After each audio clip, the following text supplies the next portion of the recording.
ধলাইয়ে বিপুল পরিমাণ বিদেশি মদ উদ্ধার, পাচারে জড়িতদের খোঁজ চালাচ্ছে পুলিশ। গোপন সূত্রে খবর পেয়ে অভিযান চালিয়ে বিপুল পরিমাণ বিদেশি মদ উদ্ধার করেছে ধলাই পুলিশ। আসাম মিজোরাম সীমান্তে জামালপুর পাকারপুল এলাকায় থেকে মদ উদ্ধার করা হয়। বৃহৎ পরিবারের বিলিতি মদ। উদ্ধার হওয়া মদের বাজার মূল্য কয়েক লক্ষ টাকা বলে অনুমান। পুলিশের কাছে গোপন সূত্রে খবর আসে ওই এলাকায় গাড়ি থেকে মদ নামানো হচ্ছে। এর ভিত্তিতে ধলাই থানার ওসি জলপান এর নেতৃত্বে একটি দ্রুত ঘটনাস্থলে পৌঁছায়। পুলিশের উপস্থিতি টের পেয়ে গাড়ি নিয়ে পালিয়ে যায় পাচারে জড়িতরা। পরে ঘটনাস্থল ও আশেপাশের বিভিন্ন বাড়ি থেকে দুটি বোলেরো পিকআপ মদ উদ্ধার করে থানায় নিয়ে আসে পুলিশ। কারা কি উদ্দেশ্য এবং কোথা থেকে মদ নিয়ে এসেছিল তা এখনো স্পষ্ট নয়। তবে অনেকের ধারণা চোরাই পথে মিজোরাম মদ পাচারের পরিকল্পনা ছিল।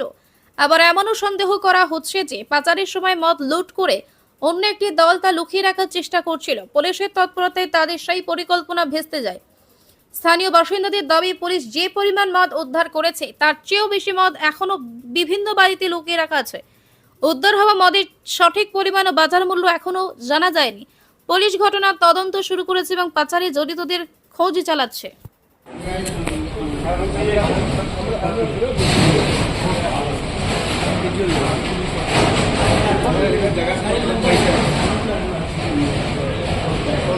করে ইয়ে করতে হলো, ভিডিও ইয়ে করতে হলো, দেখা করা হলো, কেনাকাটা কিরকম আমরা সারা সারা থেকে নেব, ডিটেলস সারা আমরা সারা কাছ থেকে নেব।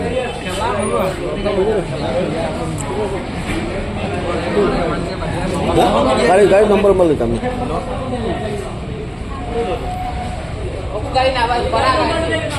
হ্যাঁ ও এগুলো বাড়া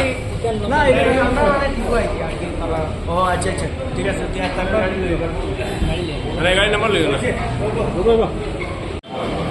যাও তুমি এক মিনিট নাও, আমি হয়তো লই যাবো খুব মাথা লাগে নিল